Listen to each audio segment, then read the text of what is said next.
Well, a warm good day to everyone. Very happy to be with you this week. And yesterday we discussed how generosity is one of the foundational virtues that help us cultivate wholesome states of mind. And one invitation from yesterday was to notice forms of generosity throughout the day. If anyone would like to type examples of generosity they noticed yesterday into the chat, please feel welcome to do that. And I'll read a few of them aloud in a few minutes. They are examples that not only show generosity, but also frequently contain an attitude of kindness and goodwill towards ourselves, towards other people, other beings, in fact, towards everything we experience. And I'm dedicating this week's talks to beautiful qualities of mind, wholesome qualities of mind, starting with generosity and including the 4 divine abodes or Brahmaviharas. These are wholesome places for the mind to hang out, to dwell. The intentions that motivate the divine abodes of goodwill, compassion, appreciative joy, and equanimity are relational. They seek the well-being and happiness of others. And in doing so, they actually support one's own well-being and happiness. So today we'll focus on this wonderful intention of goodwill towards others. Metta in the ancient Pali language, and often translated as loving kindness, friendliness, or benevolence. I'll read a few of the examples that you typed into the chat. And as I do that, you might want to begin the meditation with these beautiful examples of goodwill, of friendliness, loving kindness. So one person shares, someone wrote me a long email letter. Another, kindness from my son towards my old dog. My grandson's taking care of grandpa, whose balance is poor. A friend's flexibility. Christmas cards full of humor and warm silliness. Yeah, beautiful. Making books with grandchildren during busy dinner with a long arm stapler. Fun for me and my kids. Cindy's daughter made them cinnamon rolls, and it took most of her day. That's wonderful. So as we settle into the meditation, holding these beautiful forms of kindness in our hearts, and sitting, lying down, standing, whichever posture you're in, settling in with a way of meeting conditions just as you experience them in this moment.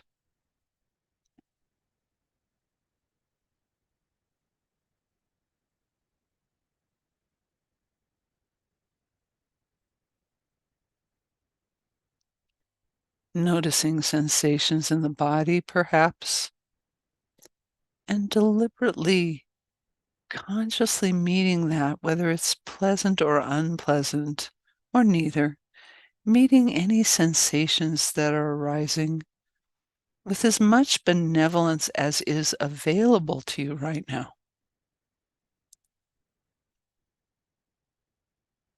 These bodies need tender, loving care very often, and they return tender, loving care.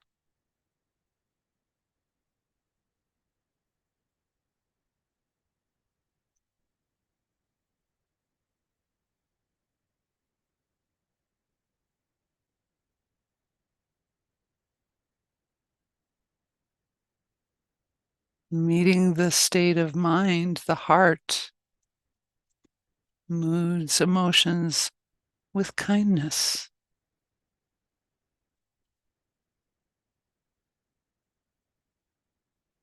Our feelings come and go, pleasant, unpleasant, very difficult, very joyful. greeting it all with friendliness.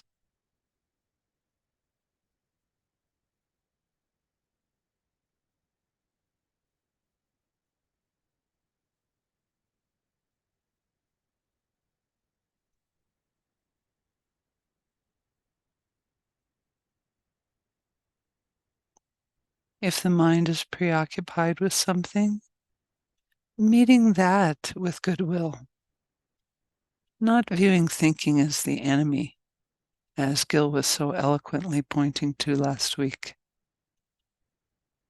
Meeting it with some thoughts, just letting them drift by. If others are very preoccupying, perhaps inviting them to drift into the background for now and promising to pick them up later.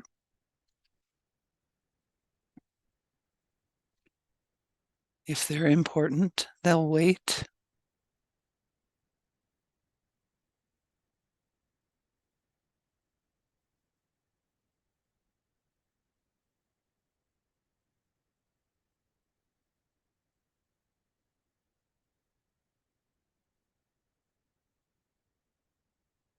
What would it be like? What might it be like to receive everything that arises in meditation as you would greet a friend?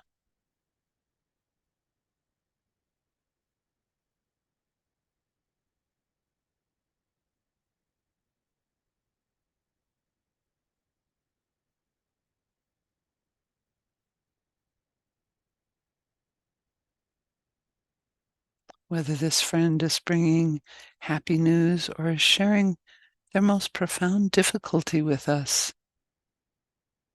Receiving the friend with a heart of caring.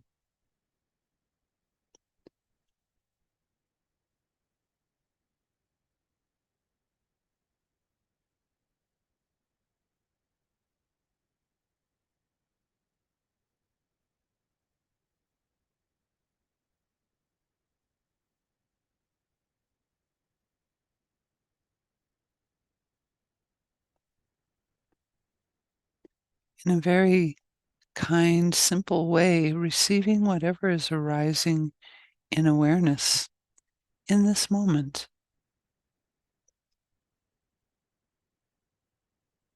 whatever's most prominent.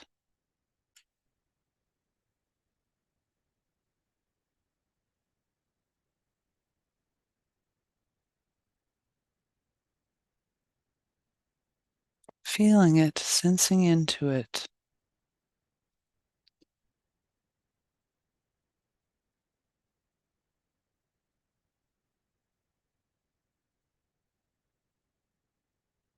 Allowing it to be known.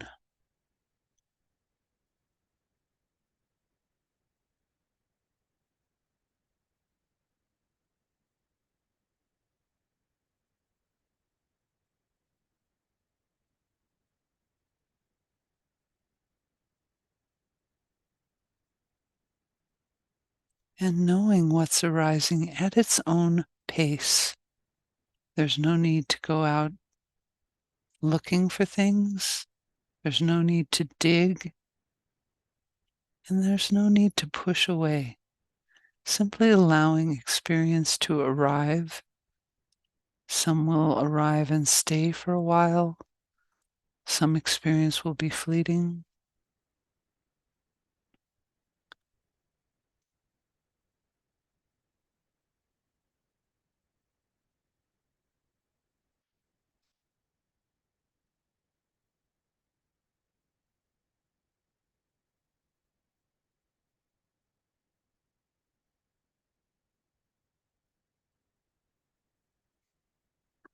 Receiving whatever arises with benevolence, with kindness.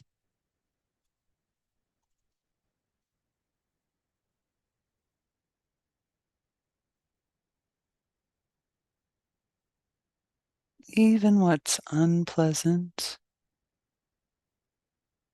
what you thought might not be part of meditation, but actually is part of meditation.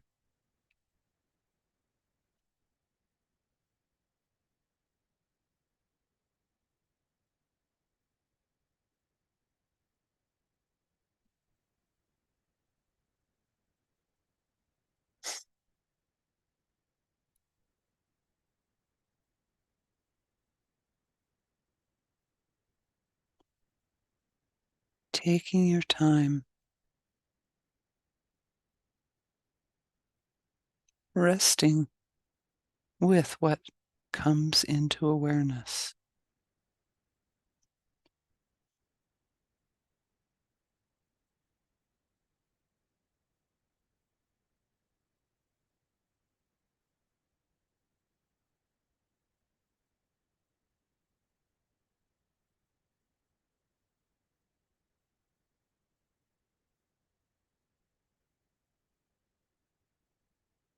And if it's useful to you, perhaps silently inclining the mind towards wishes for your well-being.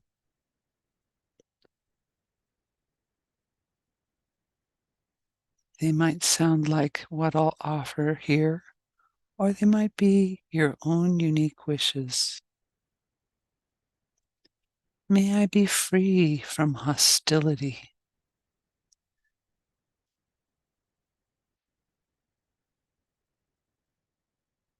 free from affliction, from physical suffering.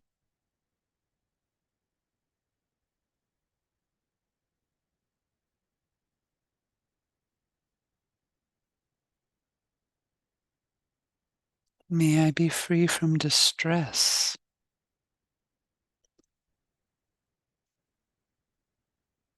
from mental suffering.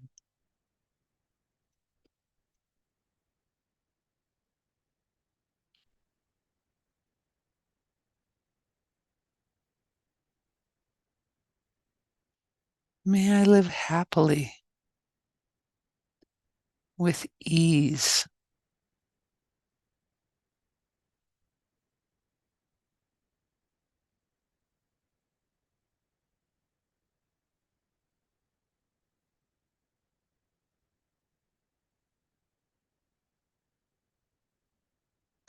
May I be well.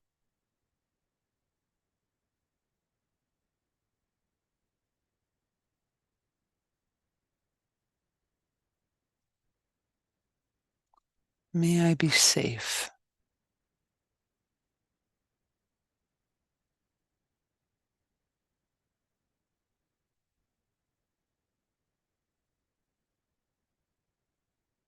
May I be happy.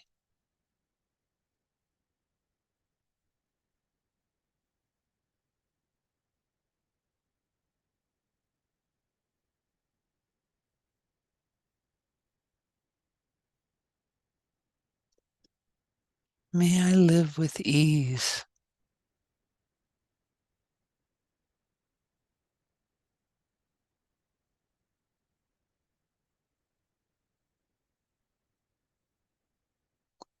Allowing your heart and mind to send these kind wishes to all of you, to all of your experience. Nothing left out.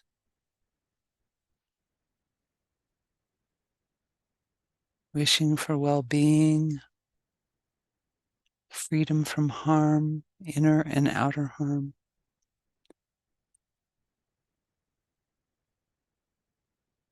happiness and contentment,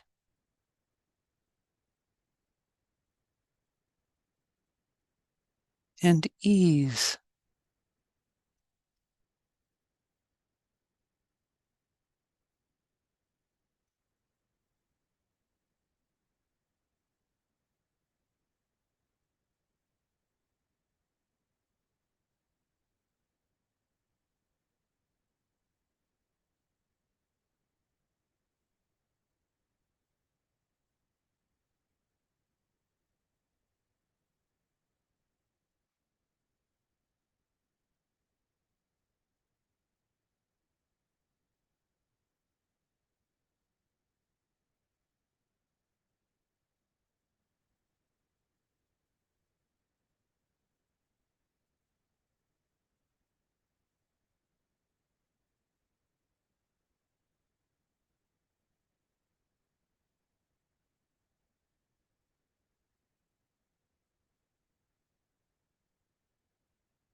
If there are difficult conditions that are arising, restlessness, pain, any kind of difficulty, receiving it with the same kind of goodwill, knowing that prior conditions sometimes result in these ways,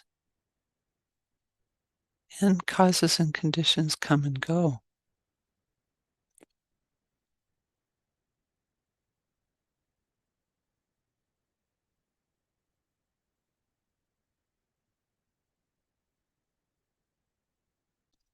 Sending it a kind wish. May I be calm and patient with difficult conditions.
And if, as you receive what's arising in awareness, what's most prominent is thoughts of other people in your lives, allowing that as well, and perhaps sending them wishes for well-being, for safety, for happiness, and for ease, or particular wishes that apply to their situation.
Yesterday, I shared, and all of you shared about generosity and how it's considered an important strength to develop in order to begin to ready the mind to fully take in the teachings of the Buddha and move towards freedom from suffering.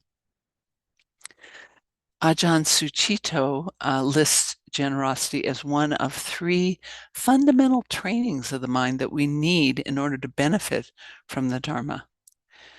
The other two that help us get started on the path to freedom include cultivation of virtues, ethics, and the cultivation of renunciation, which I like to think of as letting go of unwholesome impulses in favor of what's wholesome. So, one of the wholesome kinds of states we can let go into is the first of these Brahmaviharas, these divine abodes, and that is metta in the ancient Pali language.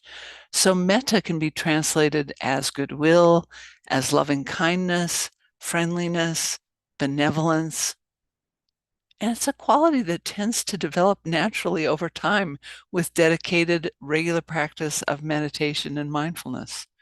And sometimes people are surprised to find it welling up spontaneously, find themselves just feeling almost close to tears from feelings of kindness or feelings of compassion that well up.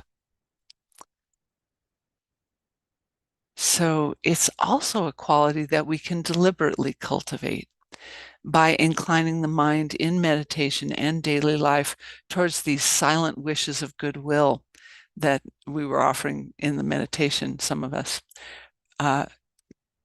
Offering goodwill, kindness, friendliness towards oneself or others, both really, as well as goodwill towards all experience. So greeting what happens, what comes up in meditation with friendliness.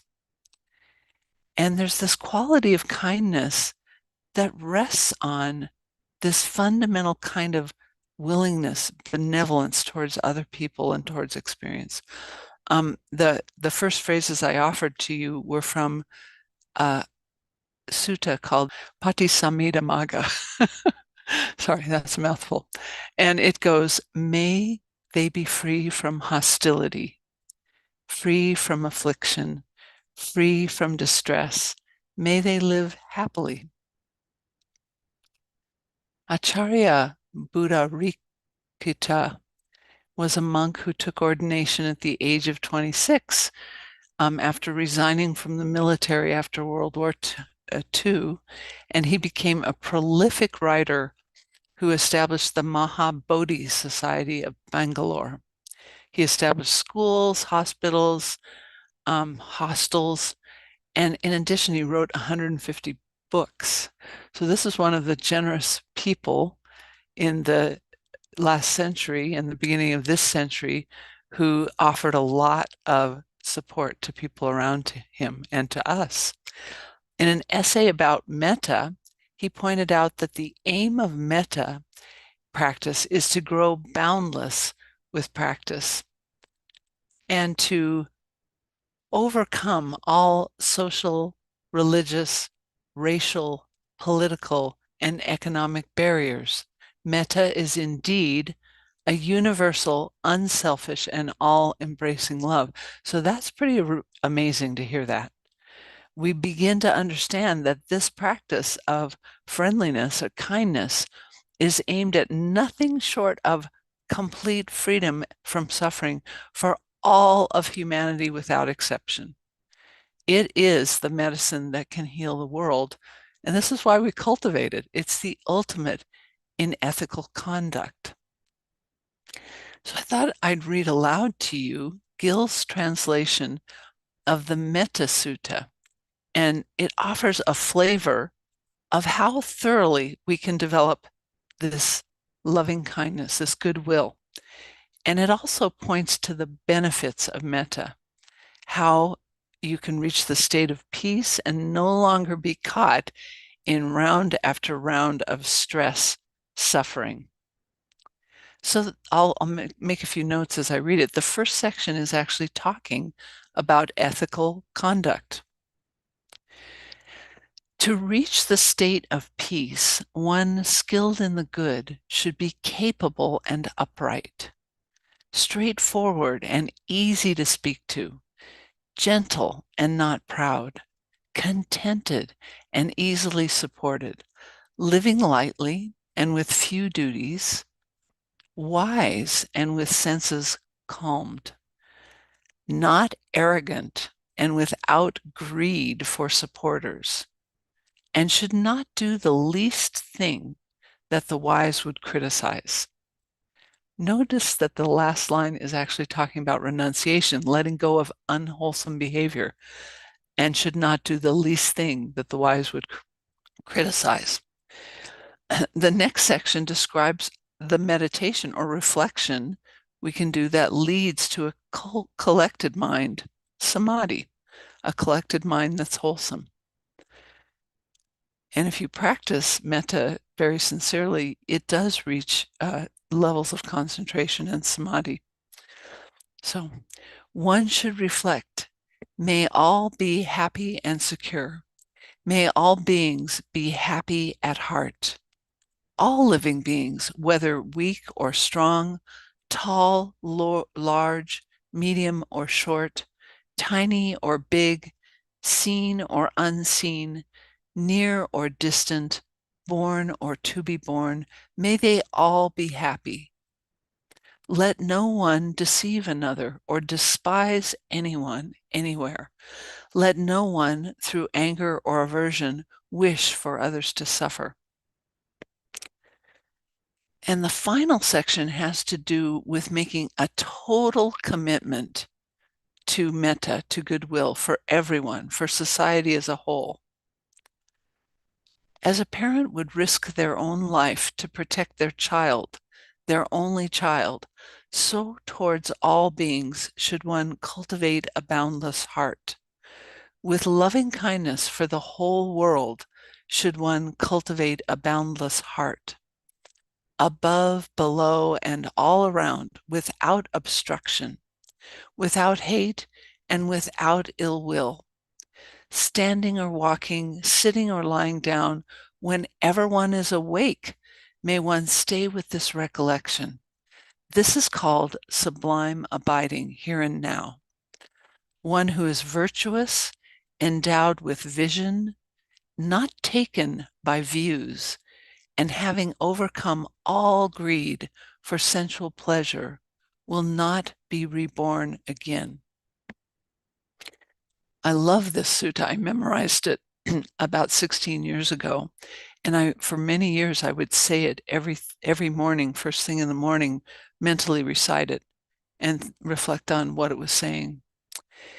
Living in the ethical way described in this Metta Sutta is actually wholesome behavior, and it has a number of beneficial results, increasing happiness and peace of mind, the mind that no longer gets stuck in remorse, worry, and restlessness. Over time, this cultivation of metta is wise speech, it's wise action, and it's wise livelihood. In other words, as a whole, wise conduct that enables us to progress in this practice on the path to freedom. So by behaving in an ethical, virtuous way, and also letting go of unwholesome behaviors, the result is inner happiness and goodwill. As expressed in another translation of 2 lines of the Metta Sutta, may all be well and secure. May all beings be happy. That's really wishing for the best for everyone. Not only does this ethical behavior, or virtue result in your own well-being and the opportunity to make progress in the Dharma, but it also means giving a gift to other people and other beings. And that gift is fearlessness and security. 2 beautiful words in Pali, abhaya dana and kema dana, giving those to others. Can you imagine giving every being fearlessness and security? the planet would operate a lot differently if that were given. A metta is also in Pali called a parita, and a parita is a spiritual formula that safeguards one's well-being, protects us against all dangers, and is said to rescue one from mishap and misfortune. I mean, it doesn't really, for me, it doesn't need to be a spiritual formula. It creates an inner state that makes it unlikely that you'll do things that have unfortunate results. It makes sense to me that when you're coming from a place of goodwill towards other people, you're not harming them. You're not doing unethical things. Other people are much less likely to want to harm you. They're much more likely to greet you with friendliness and with goodwill in return. So I hope that you enjoy this cultivation of kindness and friendliness uh, for yourself and for other people, for other beings. And maybe if you are interested in treating this week as a retreat, you can cultivate these wishes of goodwill, these wishes of benevolence all day today. For anyone you encounter, send them some silent wish for their health and happiness, their safety, their ease, and they won't even know that that's what you're doing. And that's one of the joys of this meditation. You're silently sending these things to other people and other beings all day long. And by doing this, you're really growing your own practice and your own heart. So actually, there's a good question in the chat. Where do I find the written copy of the Metta Sutta? Gil published a book called The Issue at Hand, which is available on the IMC website. You can link to resources and find the books that he's published. And I think that one is available free of charge, offered freely. And the Metta Sutta is printed, if I recall correctly, close to the back cover or the last few pages. And it's really lovely practice to memorize it and practice with it every day. So I wish everybody a lot of well-being and happiness today. And for any of you who would like to continue this as a retreat, you can also join the evening happy hour. Tonight I'm offering happy hour and others are offering it tomorrow night. I'll offer it again Thursday. And I think Bruni is offering it on Friday. Nikki usually offers Mondays and Wednesdays. So you can join in continuing this practice from 6 to 7 Pacific time if you're up at that hour. So thank you very much and have a lovely day. Wishing you all well.